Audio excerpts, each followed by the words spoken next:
안녕하세요. 우리 드디어 마지막 과에서 만납니다. 오늘 8과입니다. 복음 전파. 오늘을 마지막으로 이제 1단계 생명의 삶, 그러니까 제자 양육 1단계를 다 마칩니다. 이제 2단계는 미리 말씀드리는데 준비 과정, 교재는 다 돼 있지만 준비 과정이 조금 필요해서 몇 주간 후에, 몇 주 좀 간격 후에 다시 영의 삶 1과부터 시작합니다. 영의 삶, 그러니까 2단계 영의 삶은 모두가 6과예요. 기대하시기 바라고, 오늘 마지막 과, 우리 함께 정말 마음을 다해서 함께 공부할 수 있기를 바랍니다. 잠시 기도합니다. 하나님, 오늘도 주님의 이름으로 우리 함께 여기 모였으니 주님께서 친히 성령으로 기름 부어주시고 이 시간을 통해 정말 하나님의 마음을 헤아리고 우리가 그 하나님이 기뻐하신 뜻을 따라 우리의 모습과 삶이 새로워지도록 역사해 주시옵소서. 끝까지 주님께서 친히 인도해 주실 줄 믿사오며 예수님 이름으로 감사기도 합니다. 아멘. 자, 복음 전파입니다. 교재 준비하세요. 그리고 성경도 준비하시면 좋고요. 필기구와 함께. 예적에 꽤 오래전 얘기 같은데 이 고물 없는 찐빵이라는 얘기 들어보셨죠? 그러니까 내용물이 쏙 빠져있는, 껍데기만 있는 거, 아무것도 소용없다는 얘기죠. 그 내용물이 있느냐 없느냐가 중요하다는 그런 이제 비유를 들었던 것인데, 생각해 보세요. 우리 믿음에서는 예수님께서 사람이 되셔서 십자가에 죽으시기까지 하시고, 부활하시고, 또 승천하셔서, 이제는 우리와 함께 계세요. 지금 성령으로. 그런데, 이게 얼마나 하나님께서 우리에게 베푸신 정말 놀랍고 귀한 은혜인데 만약에 이 예수님께서 우리를 위해서 베푸신 은혜에 대한 열매가 없다면 어쩔 거냐는 거예요. 그 열매가 뭐예요? 예수님께서 구원을 얻을 수 있는 길을 활짝 열어주셨는데 그 구원의 길을 가는 사람이 있어야죠. 말아야죠. 주님은 모든 인류를 위해 죽으셨는데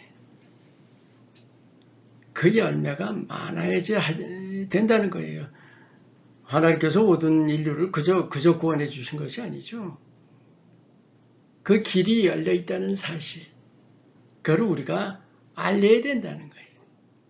그게 바로 이제 복음 전파입니다.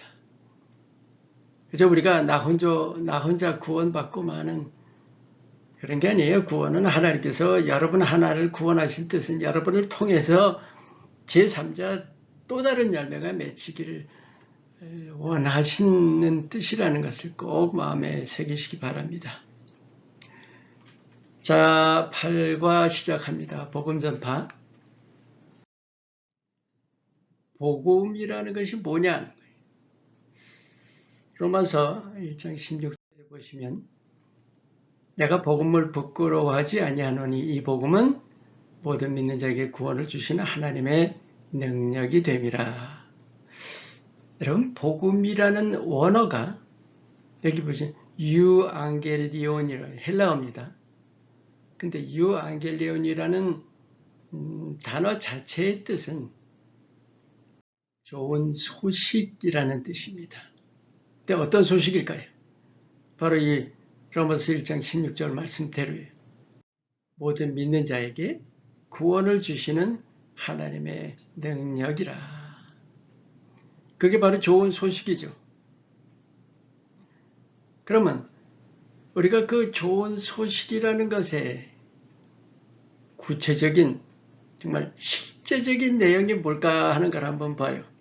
우리가 잘 아는 요한복음 3장 16절 하나님이 세상을 이처럼 사랑하사 독생자를 주셨으니 이는 그를 믿는 자마다 멸망하지 않고 영생을 얻게 하려 하심이라. 구원받음이라는 게 뭐예요? 모든 믿는 자에게 구원을 주신다. 구원받음이 뭐예요? 구체적으로는 죽지 않는다는 거예요. 영생을 얻는다는 거. 이 말씀을 왜 나누는가? 사실은 구원을 얻는다는 그런 어떤 뭐라고 그럴까요? 좀 우리가 어쩌면 신학적인 용어죠. 근데 우리 아주 그냥 피부에 와 닿는 것은 바로 죽지 않는다는 거예요. 영생. 한번 생각해 봐요. 인생이 해결 못할 가장 큰 문제가 물어볼 필요도 없죠. 당연히 죽음입니다. 그런데 많은 사람들이 아니고 거의 다죠. 이 죽음이라는 것을 자연 법칙, 어떤 자연 원리로 여기는 거예요. 모든 생물은 죽게 되어 있다. 분명히 알아두세요. 하나님 안에서는 죽음이라는 거, 예를 들면 존재가 없어진다는 거, 소멸된다, 이런 거 없어요. 우리 과학적으로 좀 얘기를 한다면, 여러분 아시죠? 예를 들면 질량 불변의 법 모르셔도 돼요. 근데 예를 들자면요, 우리가 죽어서 흙이 되잖아요. 그럼 우리가 없어지는 것이 아니죠. 그 원소들은 다 그대로 있어요. 사라지질 않아요. 굳이 이렇게 일을 한다면 마지막에 다 우리가 부활하잖아요. 예수님 다시 오실 그 마지막 때. 그 부활이 어떻게 사라졌는데 다시 부활하느냐? 사라진 게 아니죠. 어디엔가 다 흩어져 있는 원소가 다 모여서 다시 분명히 그 몸으로 될 수가 있는 거죠. 우리가 이 하나님 안에서 죽음이라는 것은 어디까지나 우리 어떤 육신적인, 그러니까 physical world에서는 죽음이라는 것이 정말 절대적인 것으로 우리가 그렇게 이해를 하지만 하나님 안에서는 그게 아니죠. 하나님은 시간과 공간을 초월하시고 모든 존재 위에 계세요. 하나님께는 죽음이라는 자체가 하나님 안에는 그런 게 없다는 걸 설명드리는 거예요. 그래서 우리가 예수님의 십자가와 부활, 그것을 바로 그 면에서 우리가 이해를 해야 한다는 겁니다. 히브리서 2장 14절 15절 자녀들은 혈과 육에 속하였음에 그도 또한 같은 모양으로 혈과 육을 함께 지니시면 무슨 말씀이에요? 예수님께서 하나님이신데 우리 인간처럼 혈과 육을 지니셨다는 거예요. 왜? 그 뒤에 이유가 나오죠. 죽음을 통하여, 십자가를 통해서 죽음의 세력을 잡은 자 곧 마귀를 멸하시며, 그 다음에 보세요. 이게 중요해요. 또 죽기를 무서워하므로 한평생 매여 종노릇하는 모든 자들을 놓아주려 하심이니. 여러분, 예수님께서 인간이 되시고 십자가에 죽으신 것, 즉 성육신과 십자가는 바로 죽음에 대한 공포로부터 우리를 해방시켜 주시기 위한 것이라는 거예요. 우리가 이 사실을 마음에 정말 잘 두셔야 합니다. 우리가 얼마나 죽음이라는 것을 무서워하고 있는가. 흔히 우리는 십자가를 우리 죄 위에 죽으신 것이다 라고 이해를 하죠. 그것도 결국은 우리 죄 위에라는데 그 죄 뒤에 있는 거, 죄 때문에 우리가 멸망받고 죄 때문에 심판이 있고 하는 그거잖아요. 근데 예수님께서 그 심판을 넘어가게 하셨다는 건 뭐예요? 결국 그 결과에 대한 거죠. 죽음이라는 것을 아예 없애주신 거. 이제 더 궁극적으로 봤을 때는 바로 이 죽음이라는 문제를 해방시켜 주신 거예요. 고린도전서 15장 55절 말씀. 사망아 너의 승리가 어디 있느냐? 사망한 너희가 쏘는 것이 어디 있느냐? 고린도전서 15장이 부활장이라고 하죠. 거기서 아주 멋진 선포를 우리가 볼 수 있습니다. 사망아 네 승리가 어디 있느냐? 네가 쏘던 것이 어디 있느냐? 사망이 완전히 정복된 거죠. 예수님께서 이 부활하셨다는 것은 그 목적이 뭐냐? 사망 권세를 이기신 거예요. 결국은 성육신하시고 십자가에 죽으시고 부활하신 것, 이 모든 것이 다 우리의 죽음, 우리가 죽기를 무서워함으로 하는 그 죽음이라는 것에서 우리를 완전히 해방시켜 주신 거예요. 우리는 그것을 영생이라고 이해를 하지만 하나님께는 죽음에서 영생으로가 아니라 사실은 우리를 어떤 매임에서 풀어주신 것이죠. 하나님의 세계로. 우리가 정말 이 믿으면 구원 얻는다. 사실은 어려운 표현이에요. 근데 그것을 쉽게 이렇게 한번 이해를 하시는 거죠. 예수님께서 죽지 않을 영생의 길을 열어주셨다. 영생의로의 길을 열어주신 것이다. 그렇게 우리가 복음을 이해를 하는 것이 훨씬 더 실제적이라고 생각합니다. 그러면 우리가 이제 오늘 주제대로 왜 전해야 하는 것이냐? 전해야 하는 이유가 뭐냐는 거예요. 로마서 10장 13절 14절을 봐요. 누구든지 주의 이름을 부르는 자는 구원을 받으리라. 그런즉 그들이 믿지 아니하는 일을 어찌 부리리요? 듣지도 못한 일을 어찌 믿으리요? 전파하는 자가 없이 어찌 들으리요? 조금 이 글 자체는 앞뒤가 바뀐 듯하게 보이지만 사실은 원문을 그렇게 그대로 번역한 거죠. 순서대로 본다면 처음부터 그 들음 전에 전파하는 자가 없이 어찌 들으리요 있죠. 그 시작은 어디서부터 시작돼요? 전함에서 시작되는 거예요. 전하는 것. 그리고 그래서 듣고 난 다음에 믿게 된다는 것이죠. 그래서 구원을 얻는다는 거예요. 순서가 그렇게 되는 거죠.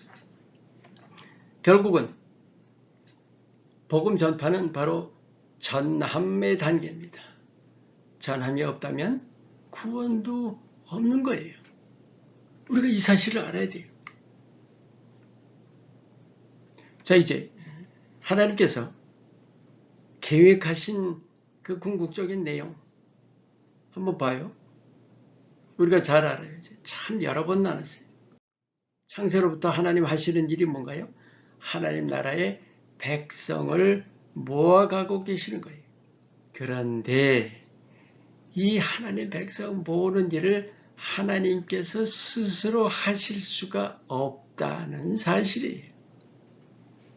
그게 중요하죠. 자, 하나님의 궁극적인 계획을 하나하나 살펴봅니다. 구원이 뭔가? 에베소서 2장 8절 9절 우리 몇 번 나눴습니다. 너희는 그 은혜에 의하여 믿음으로 말미암아 구원을 받았으니 이것은 너희에게서 난 것이 아니라 하나님의 선물이라. 행위에서 난 것이 아니니 누구든지 자랑하지 못하게 하야 함이라. 선물임을 강조한 거죠. 구원은 값이 없이, 그러니까 우리가 아무런 값도 치르지 않는 하나님께서 거저 주시는 선물이다. 그것을 은혜라고 하지요. 그런데 이 은혜를 우리가 구원의 3과에서도 공부했었고 그 뒤에서도 성령의 역사에서 다시 한번 공부했었습니다. 율법과 은혜에서 공부했었죠. 이것이 굉장히 중요한 우리 신학적인 용어로 이렇게 부르죠. 하나님의 의라고 합니다. 우리의 죄를 그저 덮어주시는 거죠. 우리가 우리의 모습으로 봐서는 결코 우리가 구원을 받을 자격이 없는데 하나님께서 거저 주시는 거예요. 은혜이면서 그것이 하나님의 의입니다. 그런데 로마서 3장 22절 보시면 곧 예수 그리스도를 믿음으로 말미암아 모든 믿는 자에게 미치는 하나님의 의인데 뭐가 없어요? 차별이 없느니라. 자 봐요. 구원을 값없이 선물로 우리에게 주셨는데 그게 바로 하나님의 의인데 그게 차별이 없다. 그러니까 누구나 선물, 누구나에게 주시는 선물이다. 그 다음이 이제 이것이 아주 도장을 찍는 말씀이에요. 디모데전서 2장 4절 말씀. 하나님은 모든 사람이 구원을 받으며 진리를 아는데 이르기를 원하시느니라. 하나님의 뜻이 뭐예요? 모든 사람이 구원을 얻는 거예요. 모든 사람이 구원을 얻는다. 즉 하나님께서 예수님의 십자가, 예수 성육신과 십자가와 부활을 통해서 뜻하신 바는 단 한 영혼도 예외가 없는 거예요. 모든 사람이 구원을 얻기를 하나님이 원하시는데 그 궁극적인 목적이 뭔가요? 궁극적인 goal이 뭐예요? 궁극적으로 다다를 곳이 뭡니까? 하나님 나라의 완성입니다. 그러니까 우리가 모든 사람에게 알려야 한다는 거예요. 그게 복음 전파예요. 하나님의 뜻을 이제 아셨죠? 하나님이 선물을 주셨어요. 근데 그 선물의 대상은 차별이 없어요. 모든 사람이 누구나. 하나님은 단 한 영혼도 놓치지 않고 구원받기를 원하시는 거예요. 그래서 하나님의 궁극적인 소원인 그 하나님 나라를 완성하시기 원하시는 것입니다. 우리가 이것을 마음에 깊이 새겨야 합니다. 그런데 이제 문제가 있습니다. 선택의 자유가 주어졌다는 사실이에요. 여러분, 하나님께서 우리에게 주신 선물, 믿으면 구원을 얻는 거예요. 그죠? 자, 믿으면 구원을 주신다는데 왜 안 믿어요? 한번 생각해 보신 적 있어요? 사람들 왜 안 믿어요? 근데 그 답은 아주 의외로 단순합니다. 믿지 못하는 거예요. 아니, 믿으면 구원을 얻는데, 너 믿기만 해라. 하나님 구원을 주신다. 영생을 주신다. 그런데 못 믿어요. 물론 여러분이 나름대로 이 못 믿는다, 믿지 못한다는 것을 나름대로 각자가 이해를 하시겠지만 그 깊은 뿌리가 뭔가를 한번 잘 돌아봐요. 그게 뭘까? 왜 믿지 못할까? 선악과 사건을 기억하실 거예요. 이런 얘기들 해요. 선악과. 왜 하나님이 그냥 선악과라는 걸 만들어 두셔가지고 죄를 짓게 만드시고, 우리 처음 시작할 때 한번 이런 말씀 나눴던 기억이 있습니다만, 그게 아니죠. 하나님께서는 하나님의 뜻을 분명하게 보여주신 거예요.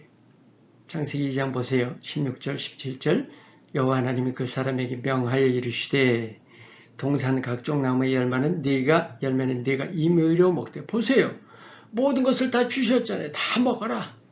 그런데 선악을 알게 하는 나무에는 열매는 먹지 말라. 요거 하나만 먹지 말라고 하셨어요. 내가 먹는 날에는 반드시 죽으리라. 이것이 무슨 함정으로 놔둔 거예요? 아니죠. 모든 것을 다 먹게 하시고 요것만 먹지 말라 하셨을 때는 분명히 뜻이 있는 거예요. 선악과 뜻인 뜻이 뭡니까? 주신 뜻이. 선악과라는 그 나무를 두셨다는 뜻. 우리가 순종하는지 안 하는지 그거 보시는 거잖아요. 우리가 하나님께 순종하는지. 근데 그 순종과 불순종이 누구한테 달렸어요? 내게 달렸어요. 내게. 각자에게 달린 거예요. 하나님은 모든 인생에게, 영혼 하나하나에게 자유의지를 주셨어요. 그게 없으면 동물과 조금도 다를 것이 없습니다. 바로 선택권을 주신 겁니다. 그런데 그 선택권은 하나님이 강요하시지 않는다는 것보다 하나님은 모든 일을 강제로 하시는 것이 아니에요. 그거는 동물의 세계나 다름없죠. 하나님은 우리에게 자유의지를 주시고 우리가 선택하게 하셔서 우리로 하여금 그 길을 걷게 하시는 거예요. 우리 선택입니다. 그래서 우리 책임이에요. 그러면 이제 그 자유의지라는 것이 있기 때문에 나 안 믿을래 하고 선택 안 믿는 쪽을 선택하면 그래서 안 믿는 거죠. 그래서 하나님께서 우리에게 이제 네가 가서 전해라 하시는 거예요. 네, 고면에 대해서 우리가 깊이 이해를 해야 합니다. 고린도전서 1장 21절에 잘 따라오시기 바라요. 하나님의 지혜에 있어서는 이 세상이 자기 지혜로 하나님을 알지 못하므로. 조금만 풀어서 말씀드릴게요. 이 세상이 할 때 이 세상의 지혜로라는 뜻입니다. 그러니까 결국은 사람의 지혜죠.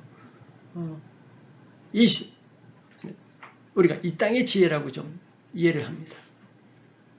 하나님의 지혜로, 이 세상의 지혜로는 하나님을 알 길이 없다. 그래서 하나님께서 전도에 미련한 것으로 믿는 자들을 구원하기를 기뻐하셨도다. 전도에 미련한 것이라고 했습니다. 슬쩍 지나가기에는, 그냥 읽어보기에는 이해가 어렵지 않은 듯해요. 근데 곰곰이 생각해보면 전도가 미련해? 이게 무슨 뜻이지? 사실은요, 이 전도에 미련한 것이라는 것을 좀 여러 갈래로 설명을 할 수가 있는데 대표적으로는 두 가지 뜻이에요. 근데 어떤 경우에는 이 뜻이 아니고 저 뜻이다라고 그렇게 이해하도록 모르겠습니다. 그렇게까지 가르치시는 분들이 있을지 모르겠는데 원어에서부터 한번 시작을 해봐요. 전도라는 그 원어가 사실은 우리가 흔히 얘기하는 복음 전파라는 그런 뜻보다는 구체적으로는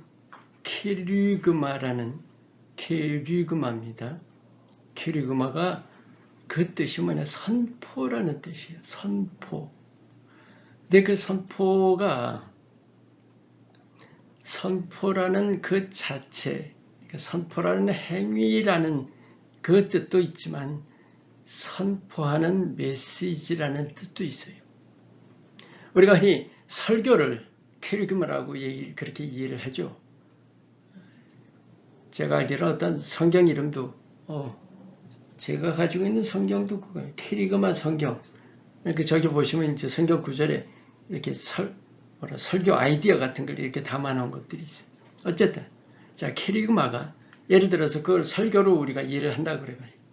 그럼 케리그마가 설교일 수도 있지만 설교에서 선포되는 말씀일 수도 있는 거예요. 그 말씀, 그 내용, 중심 내용. 그러니까 우리가 그 케리그마를 두 가지로 해석을 한다면 여기서 전도에 미련한 것을 우리가 이렇게 해석할 수가 있어요. 한 가지는 그 전도하는 중심 내용이 뭐예요? 십자가죠. 그 십자가가 어리석다는 거예요. 그렇지 않아요? 하나님이 인간이 되셨다. 사람들이 보기에 그게 뭐야? 게다가 인간이 되셔서 십자가에 죽으셨다. 더 이상 말도 안 돼. 그렇게 되는 거예요. 정말 미련한 것이죠. 우리가 정말 우리 인간의 지혜 가지고 보면 그게 뭐야? 이렇게 된다는 거죠. 또 한 가지가 있어요. 전도를 선포 자체로 봤을 때 아니 하나님이 그거 하나 깨닫게 못해? 하나님이 사람 구원을 왜 못하셔? 사람들을 통해서 전하게 하심으로 그것이 가능하게 된다는 그 자체. 그러니까 복음 전파 그 자체가 어리석은 행위로 보인다는 거죠. 그렇지 않아요? 우리가 가서 예수 믿으세요 그러면 예수님이 나한테 직접 오셔서 나한테 얘기해 주시면 내가 믿을게. 저는 그런 사람들 꽤 많이 만났어요. 내가 예수님한테 직접 들으면 내가 믿겠습니다. 그러니까 우리가 인간을 통해서 전하게 하시는 그 자체가 사람들에게는 인간의 지혜로는 미련하다는 것이죠. 여러분 오늘 이 고린도전서 1장 21절 말씀을 정말 잘 묵상하시고 여러분 나름대로 이걸 깊이 이해하시기를 바라요. 여러분이 이 말씀 하나만 잘 이해를 해도 내가 전하지 않으면 안 되는 것이구나 하는 걸 알게 돼요. 왜? 내가 전하지 않고는 하나님이 하실 수가 없는 일을 하나님이 내게 맡기셨다는 거예요. 여러분들 정말 여러분들은 지금 믿고 있다는 것이 얼마나 큰 복인지 아세요? 사람들은 못 믿어요. 믿지 못하고 있는 사람들 얼마나 많은지 아세요? 여러분이 누구를 통해서든 믿게 되셨다는 것 정말 감사하셔야 합니다. 감사하시기 바랍니다. 자, 이제 우리 전해야 하는 이유에 대해서 이제 나눴습니다. 이제 중요한 내용으로 이 전도라는 것이 하나님께서 우리에게 주신 지상명령이라는 거예요. 이것보다 더 중요한 명령은 없다라는 말씀이죠. 복음서마다 이렇게 예수님의 행적을 기록한 4복음서가 있죠. 마태, 마가, 누가, 요한. 그 복음서의 끝부분마다에 공통적으로 담겨있는 예수님께서 명령하신 말씀이 있어요. 어떤 말씀이에요? 마태복음에는 제자 삼으라는 말씀이 있고, 마가복음에는 복음을 전하라는 말씀이 있고, 누가복음, 요한복음에는 너희가 이 모든 일의 증인이라는 그런 말씀이 있죠. 결국은 다 전하라는 말씀이에요. 그죠? 요한복음 19장 30절을 보시면 예수님께서 십자가에서 운명하시기 직전 가장 마지막으로 이 말씀을 하셨다 하고 요한복음이 기록합니다. 예수께서 신포도주를 받으신 후에 이르시되 다 이루었다. 그 말씀하시고 머리를 숙이시고 영원히 떠나가셨다. 예수님이 하신 이 말씀 다 이루었다가 무슨 뜻일까요? 그 클루가 주기도문에 있어요. 뜻이 하늘에서 이루어진 것 같이 땅에서도 이루어지이다. 분명히 기억하시죠? 예수님께서는 십자가 위에서 다 이루었다고 선포하셨어요. 근데 그 시점이 뭐예요? 예수님이 운명하셨을 때. 예수님께서 자신의 몸을 영원한 희생 제물로 단번에 드리셨던 그 순간 예수님께서 이루셨다고 선포하셨어요. 그 이루신 것이 뭐예요? 하늘에서 하나님의 뜻이 이루어진 거예요. 그런데 예수님께서 우리에게 가르쳐주신 주기도문에는 하늘에서 하는 뜻이 이루어진 것 같이 땅에서도 이루어지다. 이제는 뭐예요? 땅에서 이룰 차례. 땅에서 이룰 차례. 다른 말로 하나님 편에서는 뜻이 이루어졌어요. 우리 이제는 인간 편에서 우리 사람 쪽에서 이룰 차례입니다. 이것이 우리가 복음을 전해야 하는 이유예요. 다시 말씀드려요. 우리 아까 시작 때 고물 없는 찐빵 말씀 나눴지만 예수님께서 그 귀한 일을 다 이루셨는데 열매가 없으면 어쩌냐는 거예요. 열매가. 근데 그 열매 예수님께서 이루셨다는 건 분명히 하나님의 뜻을 이루셨어요. 하나님 편에서. 그죠? 근데 그게 우리가 저절로 다 구원 얻는데 뭐 얼마나 좋아요. 근데 이제 우리가 이루어가야 하는데 그 이루어가는 일에 복음 전파라는 것이 지극히 중요한 일이라는 거예요. 보세요. 예수님께서 이제 부활하신 후에 곧바로 승천하신 것이 아니라 40일 동안 이 땅에 계셨어요. 뭐 하셨어요? 그가 고난받으신 후에 또한 그들에게 확실한 많은 증거로 친히 살아계심을 나타내셨어요. 무슨 말이에요? 예수님께서 십자가에 죽으셨죠. 다 알아요. 그런데 사흘 만에 사신 것을 친히 다니시면서 증거하신 거예요. 그렇다면 지금 40일 동안 하신 일이 뭐예요? 십자가에 죽으시고 부활하셨다. 무슨 말씀하신 거예요? 예수님이 왜 죽으신 것이고 왜 부활하신 것이고 이것을 다 증거하신 거 아니에요? 하나님 나라의 일, 하나님께서 계획하신 그 구원, 복음을 전하신 거예요. 복음을 40일 동안 그들에게 보이시며 하나님 나라의 일을 말씀하셨다. 무엇을 할 수 있습니까? 하나님의 소원을 그렇게도 원하시는 하나님의 소원을 예수님 부활하시자마자 40일 동안 이 땅에 계신 동안에 단 하루도 거르지 않고 그 일을 하셨어요. 그리고 승천하시면서 그 일을 우리에게 맡겨주신 것입니다. 이 사실을 보면 우리가 정말 믿었다 하고 나 믿었으니 됐다. 그렇게 가만히 있을 수 없습니다. 예수님이 우리에게 맡겨주신 일, 남겨두신 일, 우리가 그것을 충성, 성실하게 우리의 삶 속에서 이루어 가야 합니다. 순종해 가야 합니다. 그래서 전도가 뭐냐? 사명입니다. 사도행전 1장 8절 말씀. 오직 성령이 너희에게 임하시면 너희가 권능을 받고 예루살렘과 온 유대와 사마리아와 땅끝까지 이르러 내 증인이 되리라 라고 말씀하셨어요. 성령이 너희에게 임하시면 하나님께서 마가의 다락방 120명의 그 정말 뜨거운 열정을 가지고 기도하는 그 사람들 위에 성령을 부어주셨어요. 근데 그 성령을 부어주신 뜻이 뭐냐? 예수님의 증인이 되게 하신 것이다. 근데 물론 이것을 우리가 성령의 역사, 그러니까 오가에서 공부했죠. 성령의 내주하심과 성령 세례 받는 것과는 내용이라는 것보다 이해가 틀려요. 성령이 내주하신 것은 우리가 믿을 때 성령을 주시죠. 그러니까 모든 믿는 자에게 성령 안에 우리가 예수님을 영접할 때 성령님이 내 안에 살아계신다 그래서 내주 그러죠. 또 성령 세례는 하나님께서 성령을 부어주시는 걸 얘기해요. 그런데 그렇다고 해서 그것이 전혀 다른 것이 아니라 성령 주신다는 자체, 그 근본은 다를 것이 없어요.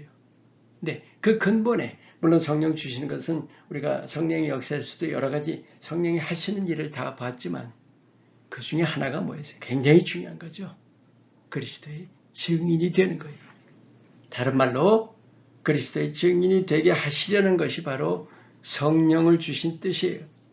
여러분이 믿고 성령을 받으셨다면 여러분은 그리스도의 증인이에요. 이거는 선택이 아닙니다. 사명이에요. 성령 받는 모든 자가 그리스도의 증인인 것입니다. 또 하나 보세요. 디모데후서 4장 2절 말씀. 나는 말씀을 전파하라. 때를 어떤지 못 어떤지 항상 힘쓰라. 여기 때를 어떤지 못 어떤지 할 때 때가 우리가 흔히 얘기하는 시간적인 얘기를 하는 것이 아니죠. 이 자체는 어떤 보통 우리가 일상적으로 쓰는 일상 용어죠. 때를 어떤지 못 어떤지가 뭐예요? 상황 가리지 말고요. 상황을 가리지 말고 언제나 전하라는 거죠. 우리가 지금 지상명령에서 우리가 공부한 것처럼 하나님께서 우리에게 이제 전하라고 하신 그 명령은 우리로 하여금 그리스도의 증인 되게 하신 것은 그리고 또 때를 어떤지 못 어떤지라는 그 말씀을 통해서 우리가 분명히 마음에 새겨야 할 일이 있어요. 무슨 말씀인가? 우리가 흔히 전도 그럴 때 나 전도 못해. 누구는 전도 잘하는데 저 사람한테 전도하라 그래. 나 그거 정말 못해. 저 사람은 정말 전도 잘해. 저 사람 정말 전도의 은사를 받아서. 맞는 얘기일까요? 우리 말씀 나눴죠. 교회에 교회. 지난과에서 말씀 나눴죠. 한번 잘 봐. 이 괄호에 한번 넣어보세요. 복음 전하는 일은 뭐예요? 모든 믿는 자. 그리고 상황 가리지 말고 그랬으니까 일상적인 사명이에요. 쉬운 말로 누구나와 언제나입니다. 이 두 가지 꼭 기억하세요. 누구나 언제나. 여러분이 예수를 믿으셨다면, 여러분이 정말 예수 믿고 예수 영접해서 성령이 거하신다고 분명히 믿으신다면 여러분은 이미 그리스도의 증인이에요.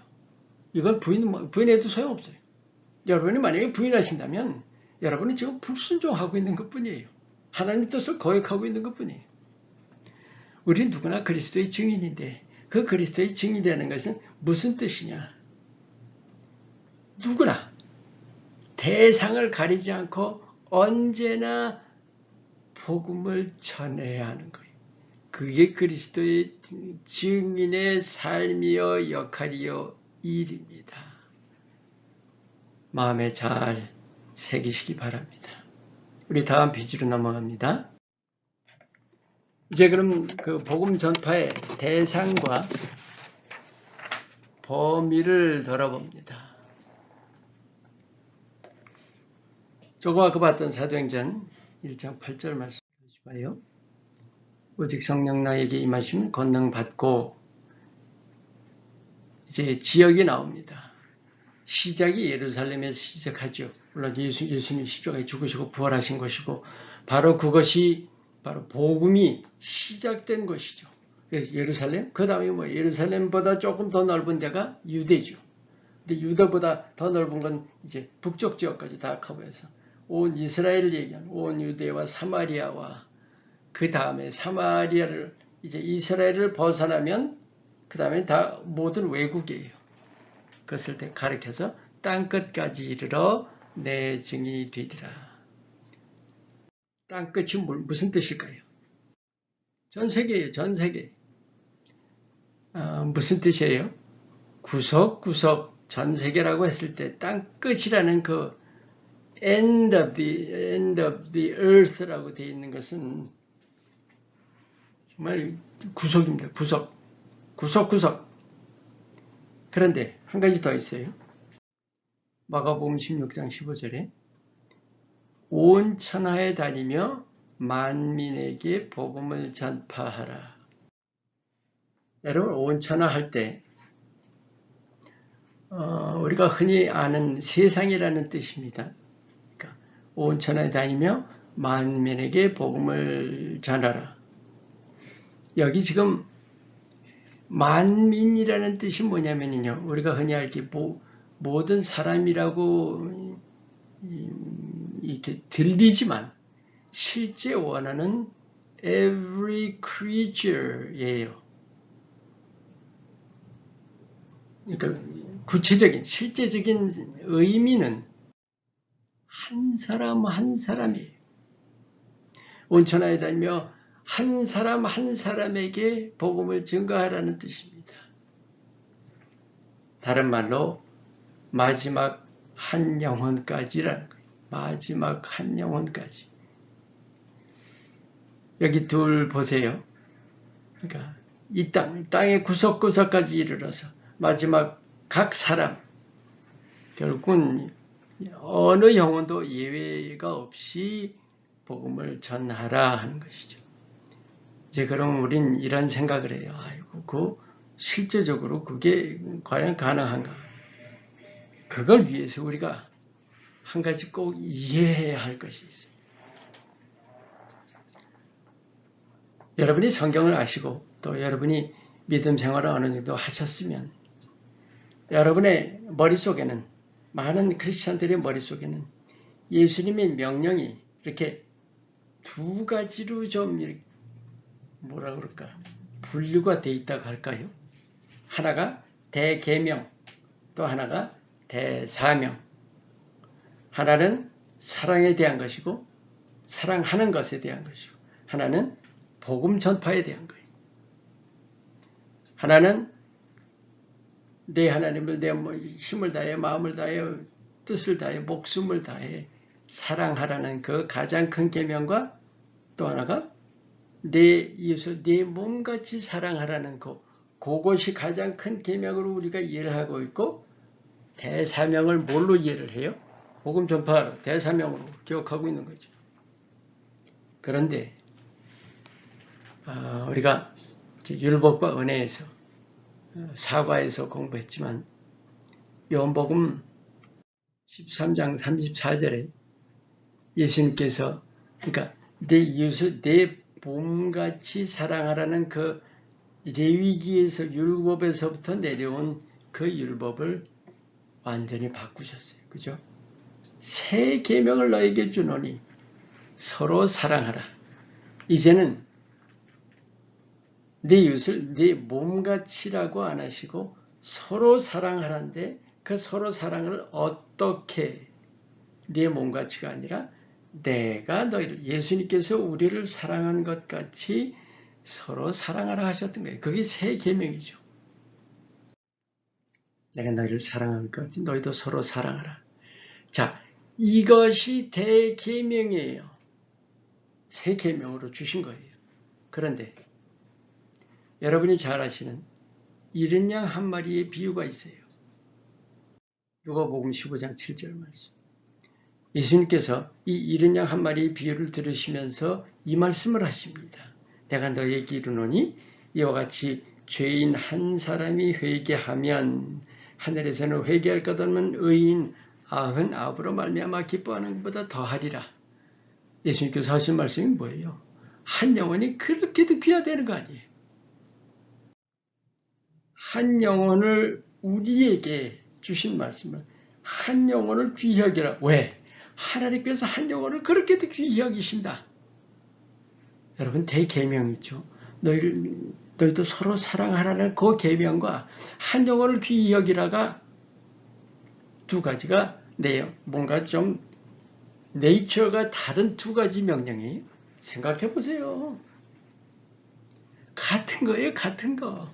아니 같은 거라는 것보다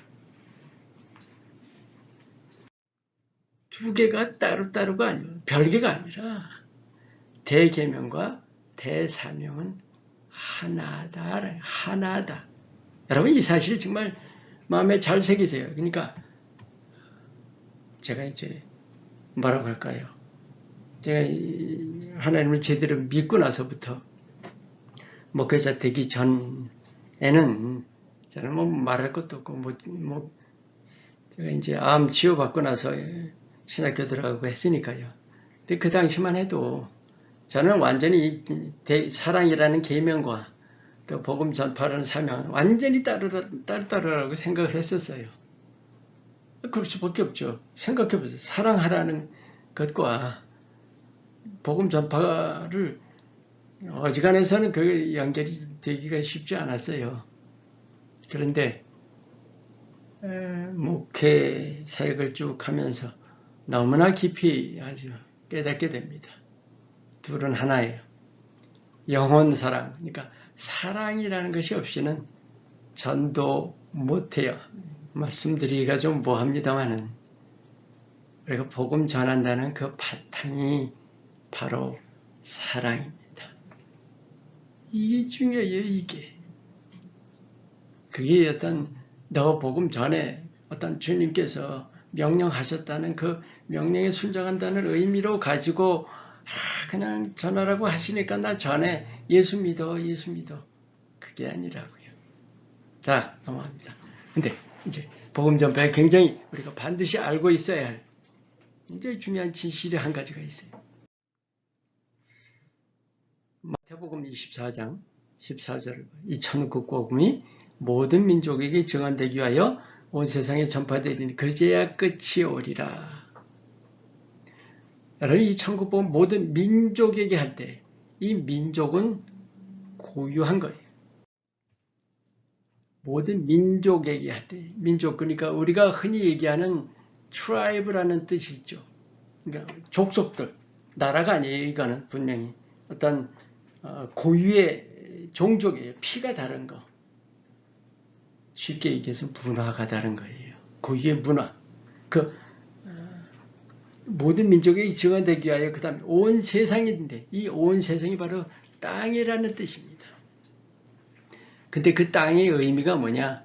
사람이 거주하는 모든 곳이라는 얘기입니다.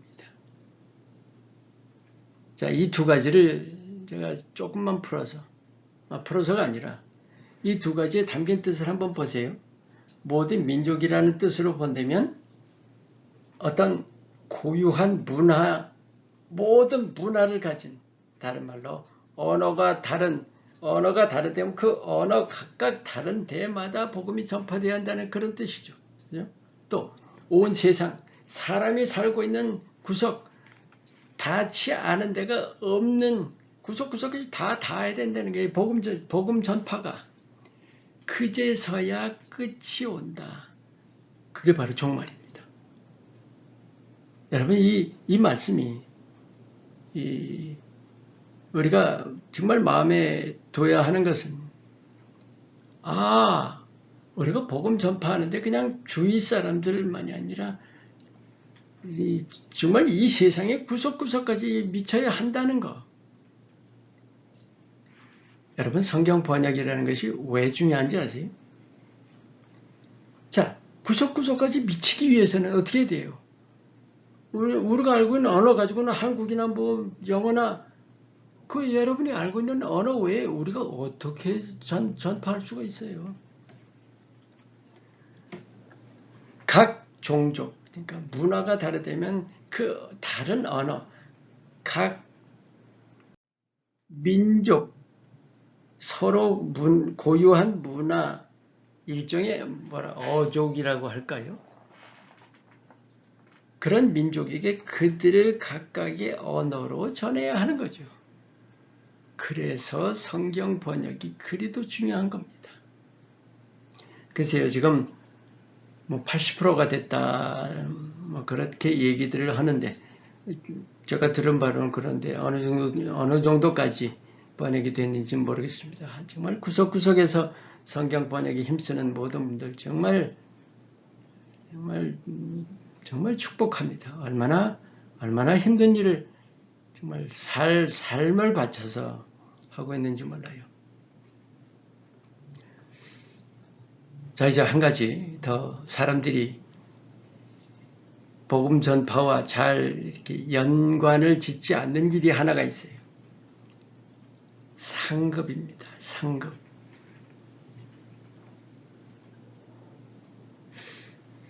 우리가 복음 전파라는 것을 이해할 때 복음 전파는 하나님의 궁극적인 소원이시다. 이걸 분명히 알아야 돼요. 그래서 하나님께서 상을 주신다는 거예요. 영원한 상급. 다니엘 12장 3절. 지혜 있는 자는 궁창에 빛과 같이 빛날 것이요 많은 사람을 옳은 대로 돌아오게 한 자는 별과 같이 영원토록 빛나리라. 왜 별처럼 영원토록 빛나리라 하실까? 별이 뭐예요? 별은 영광을 뜻합니다. 우리가 하나님 나라에서 누릴 그 영광, 그 영광의 정도가 바로 우리가 얼마나 많은 사람을 옳은 대로 돌아오게 하느냐에 따라 결정된다는 뜻이에요. 많은 사람들이 여기 별로 마음을 안 쓰더라고요. 그러나 우리가 정말 믿는다면 우리의 진정한 소망은 바로 이거예요. 왜? 영원이에요. 영원. 순간이 아니에요. 우리가 이 땅 삶을 영원과 비교한다면 정말 찰나예요. 찰나. 우리는 그 영혼을 바라봐야 하는 거예요. 근데 그 영혼이 어떻다고요? 별과 같이 영원토록 비춘다는 거예요. 계시록 22장도 보세요. 중요한 말씀입니다. 보라 내가 속해 오리 내게 줄 상이 내게 있어 각 사람에게 그가 행한 대로 갚아주리라. 무슨 나쁜 짓 해서 뭐 벌 주고 이런 것이 아니라 우리가 이 땅에서 얼마나 열매를 맺었냐 하는 거예요. 그가 행한 대로 갚아주리라. 결국 뭐예요? 여러분 이 사실을 마음에 잘 새기시기 바래요. 우리의 영혼이, 여러분의 영혼이, 다시 한번 여러분의 영혼이 바로 이 땅에서 결정돼요. 이 땅의 삶에서. 누가 결정하는 거예요? 여러분이 결정하시는 거예요. 이건 하나님 아니에요. 내가 얼마나 하나님께 충성했는데, 내가 얼마나 이 복음에 충실해서, 복음 전파의 사명에 충실해서 얼마나 많은 열매를 맺었는가, 얼마나 많은 영혼들을 주님께로 인도했는가. 거기에 따르렸다는 거예요. 정말 믿는 자라면 이 사실에 대해서 진지해야 합니다. 자, 이제 거의 마지막 됐습니다. 중요한 부분입니다. 전도의 실제. 여러분이 굉장히 중요한 중요한 부분이지만, 사실 전도의 실제라는 건, 오늘 복음 전파에 대해 거의 모든 게 다 전도의 실제에 해당해요. 근데 이거 지금 공부할 수는 없어요. 제가 여러분과 공부하는 것은 어떤, 내용과 실제적인 그 백그라운드와 원리, 사실 이런 것에 대한 것이 실제는 아니거든요. 실제는 굉장히 폭이 넓고 또 세부적인 적용하는 예들이 굉장히 많거든요. 아주 세부적으로 제자의 삶 3단계에서 공부할 겁니다. 아주 자세하게. 여기서는 그저 간략하게 핵심 내용만 소개하고 넘어갑니다. 가장 중요한 우리가 좀 전도의 실제에서 기본적으로 깨달아야 할 것이 있어요. 깨닫는다는 것보다 알아야 할 것이. 여러분 전도하는 일에 전도하세요 그러면 부담을 느껴요. 근데 그 가장 근본 이유가 뭘까요? 내가 전도했는데 안 들을까봐. 쉽게 얘기해서 받아들이지 않을까봐. 그게 두려운 거예요. 불안하고 염려도 되고. 근데 그 불안 뒤에 뭐가 있을까요? 내가 전해서 그 사람을 믿게 해야 된다는, 안 하면 안 된다는 그런 책임 의식이 있는 거예요. 책임 의식이라는 것이. 한번 들어보세요. 디모데후서 아까 봤던 말씀. 너는 말씀 전파하라. 때를 어떤 상황 가리지 말고 전파하라. 근데 말씀을 전파하라고 그랬죠. 말씀을 전파하라. 마가복음 16장 15절에도 온천에 다니며 만민에게 복음을 전파하라. 이제 이 두 가지만 한번 봐요. 전파하라, 전파하라.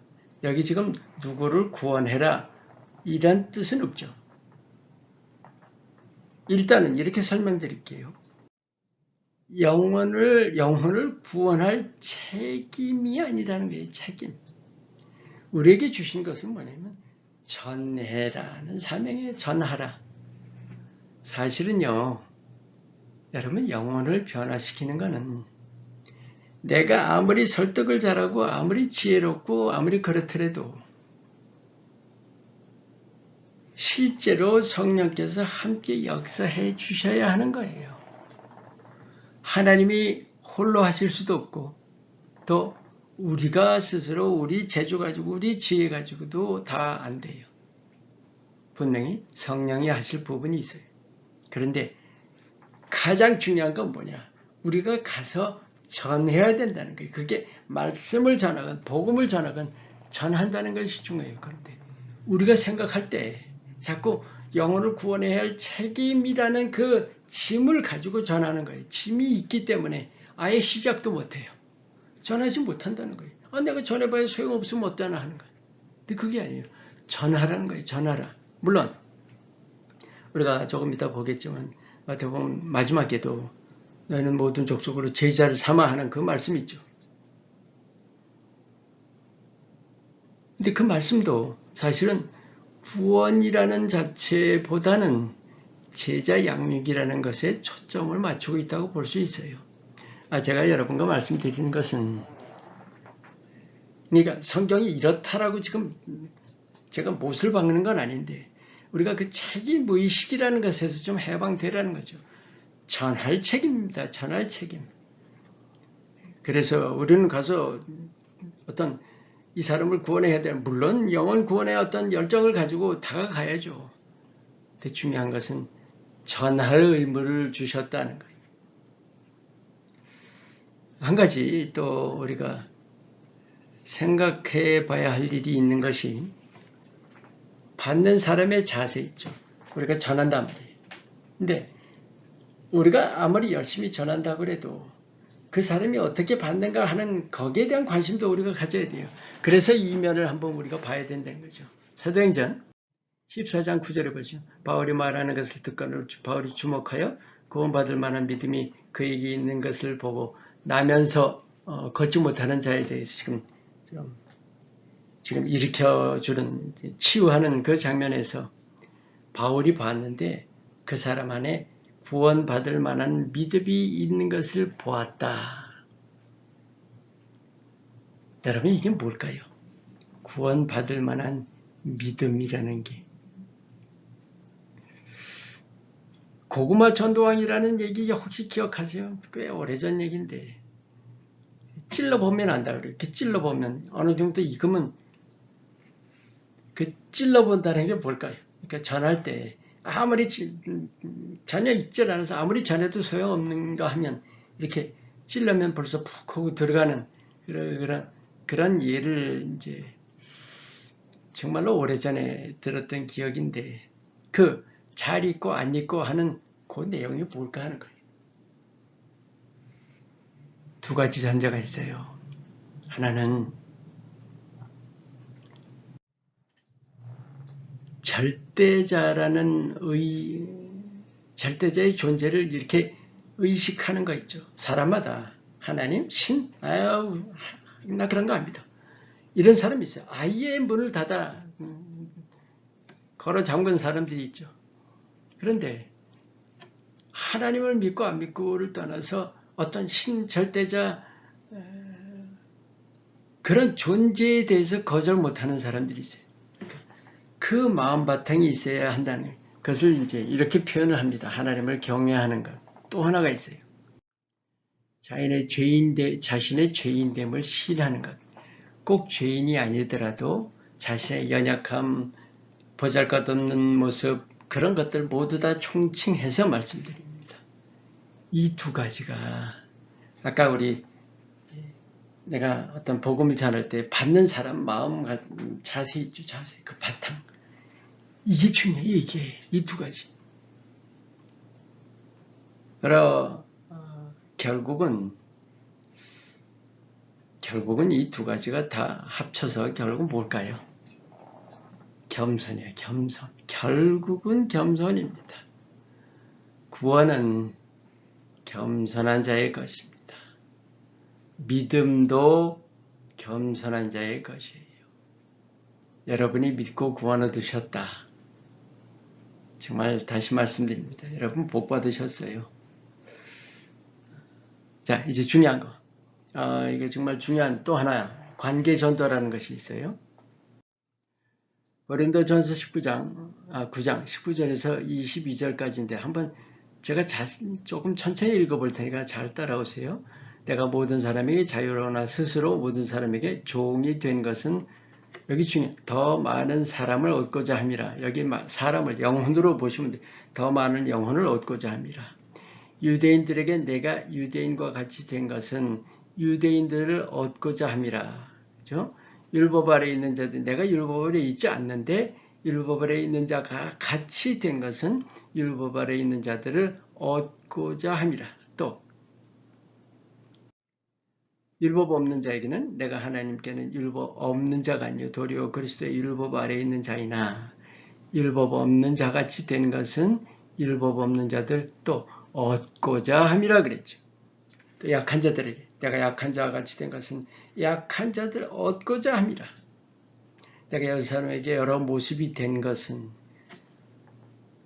수많은 사람들이 있는데 그 수많은 사람들 같은 모습을 가진 그렇게 된 것은 아무쪼록 몇 사람이라도 몇 영혼이라도 구원하고자 함이라 얻고자 함이라. 초점이 뭐예요? 전한다는 그 행위 자체가 아닙니다. 마음이 열리도록 배려하는 거예요. 율법 없는 사람이면 나는 율법이 있는데 율법 없는 사람처럼 대하는 거예요. 약한 자든 난 강한 자예요. 분명히 사도 바울은. 그런데 약한 자로 내려가는 거예요. 왜 그래요? 그 사람 마음을 얻고자 하는 거예요. 근데 마음을 얻고자 하는 게 왜? 눈높이 맞추는 거죠. 눈높이를 왜 맞춥니까? 내가 전하는 복음이 들어가도록 마음이 열리도록 하는 거예요. 그게 뭔지 아세요? 아까 그렇게도 말씀드렸다. 사랑입니다. 사랑. 이게 핵심. 이게 핵심. 바로 사랑이에요. 사랑. 우리가 사람을 구원한다는 그 초점, 사람이 아니라 영혼이라고. 영혼. 왜 중요해요? 하나님이 그 영혼을 그렇게도 중요하게 여기시고 귀히 여기시는 거예요. 바로 그 영혼을 위해서 예수님이 죽으셨어요. 아무리 보잘것없는 사람도 한 영혼이에요. 예수님이 위하여 죽으신 영혼입니다. 자, 이제 마치겠습니다. 마지막으로 이거 하나만 더 하고 마칩니다. 결국은 전도에 있어서 그냥 전도한다라 끝나는 게 아니라 요거 하나가 꼭 있어야 돼요. 제자. 제자가 무엇이냐는 거예요. 자, 믿는 자와 제자가 어떻게 다를까요? 믿는 자는 바로 나의 구원을 얘기하는 것이고, 제자는 우리의 구원을 얘기해요. 뭐가 다른지 아시죠? 믿는 자 할 때는 내가 구원 받았느냐 안 믿느냐에 거기에 초점 맞추는 거예요. 너 믿어 안 믿어? 당신 믿어야 안 믿어 할 때. 그리고 내가 믿음을 고백했다 할 때 난 구원 받는 거기에 초점이죠. 근데 제자라고 할 때는 하나님의 일꾼인가의 여부에 내가 믿음을 가지고 있는가, 내가 구원 받았는가 그런 여부가 아니라 내가 하나님의 일꾼인가 하는 여부예요. 그 차이라는 거죠. 하나님의 일꾼이 뭐예요? 결국 복음 전파를 하느냐 안 하느냐는 거죠. 제자로 세우는가? 마태복음 28장 19절 20절 말씀. 그러므로 너희는 가서 모든 민족을 제자로 삼아 아버지, 아들, 성령 이름으로 세례 베풀고 내가 너희에게 분부한 모든 것을 가르쳐 지키게 하라 하셨어요. 이것이 대사명이죠. 복음을 전한다는 것과 제자로 삼는다는 것이 어떻게 틀릴까요? 제자로 삼는다는 것은 바로 우리가 지금 여러분과 같이 나누고 있는 바로 제자 양육이에요. 제자 양육이 뭔지 아세요? 여러분 재생산이라는 단어를 아신다면 우리가 어떤 생산을 해서 소득이 오죠. 수입이 오잖아요. 그 수입을 그냥 어떤 소비로 없애버리고 말하면 생산이라는 것이 연결이 안 되죠. 근데 내가 어떤 소득이 있어서 그 소득을 다시 생산에 투입할 때 그거를 그냥 재생산이라는 말로 쓰죠. 소득을 투자로 연결했을 때. 맞아요. 우리가 전도의 열매를 맺잖아요. 우리가 누군가를 전도하는데 그 영혼이 믿었다로 끝나는 것이 아니라 그 영혼을 통해서 또 다른 열매를 맺게 한다는 거죠. 그게 바로 제자예요. 제자 양육, 제자화. 내가 누구를 전도하는 것만, 복음 전하는 것만이 아니라 그 사람을 복음 전하는 자로 세우는 거죠. 열매가 계속 열매 맺도록 하는 겁니다. 그런데 거기에 어떤 원리가 있느냐? 바로 배가의 원리. 이건 제가 그냥 다른 게 생각이 안 나서 그냥 이런 용어를 써봤어요. 여러분 초대교회 내에서 믿는 자의 수가 날마다 더했다는 거. 그 비결이 뭔지 기억하시는지요? 짐작할 수 있어요. 우리 분명히 날마다 하나님께서 복음 믿는 자들 더하게 하셨다. 두 가지예요. 하나는 복음을 전했다는 것이고 또 하나가 있어요. 바로 제자를 양육해 갔다는 거예요. 내가 누구한테 전도를 했다로 끝난 것이 아니라 그 복음을 전한 사람. 여러분 사도행전 2장 47절에 보시면 잘 보세요. 하나님을 찬미하며 온 백성에게 칭송을 받으니 왜 칭송을 받았을까요? 복음을 전하는데 전하는 정도가 아니라 그 사람들을 통해서 선행과 구제를 통해서 하나님의 사랑이 막 드러났던 거예요. 바로 그거예요. 믿는 사람들이 전도하는데 그 안 믿는 사람들이 보고 그 사람들을 보면서 하나님께 영광을 돌렸어요. 그리고 또 그 사람들이 보면서 야, 그 사람들 참 좋은 일 하네 하고 칭찬을 받았다. 거기에 뭐가 담겼어요? 벌써 알아요. 그 도움을 받은 사람들은 가만히 있지 못해요. 내가 그냥 구원받았다가는 나도 다른 사람들에게 선행을 베푼다는 거예요. 복음을 계속 전하게 됐다는 거죠. 복음을 전하는 것만이 아니라 제자를 양육했다는 거죠. 그래서 제가 이 말씀을 이 한 사람애가 아니라 한 사람을이 더 정확할 것 같아요. 한 사람을 전도하는 것, 한 사람을 제자 세우는 것. 여러분, 한 사람을 전도하는 것과 한 사람을 제자 세우는 것이 어떻게 들릴 것 같아요? 한 사람 전도하면 내가 하나, 둘, 셋, 넷 이렇게 드러나죠. 근데 하나 전도하고 둘 전도할 때 그 사람을 제자로 세웠을 때 그 사람이 또 열매 맺죠. 하나, 둘, 셋, 넷이 아니죠. 그것을 산술급수적에 대해서 이렇게 기하급수적, 이렇게 늘어나는 것이 아니라 이렇게 늘어나는 거예요. 내 자신이 제자 되어서 다른 사람을 제자로 세우는 것입니다. 아멘. 분명히 마음에 잘 새기세요. 하나님께서 가장 기뻐하시는 일입니다. 왜냐하면 하나님의 소원을 내 소원처럼 살아가는 거예요. 이것처럼 중요한 것이 없죠. 별과 같이 영원토록 빛납니다. 아멘. 정말 수고하셨습니다. 다음 단계가 영의 삶입니다. 아까 말씀드렸지만 몇 주간 준비 기간을 가지고 영의 삶 1과부터 다시 시작하도록 할게요. 여러분 정말 수고하셨고 하나님께서 여러분 한 분 한 분 축복하시기를 바랍니다.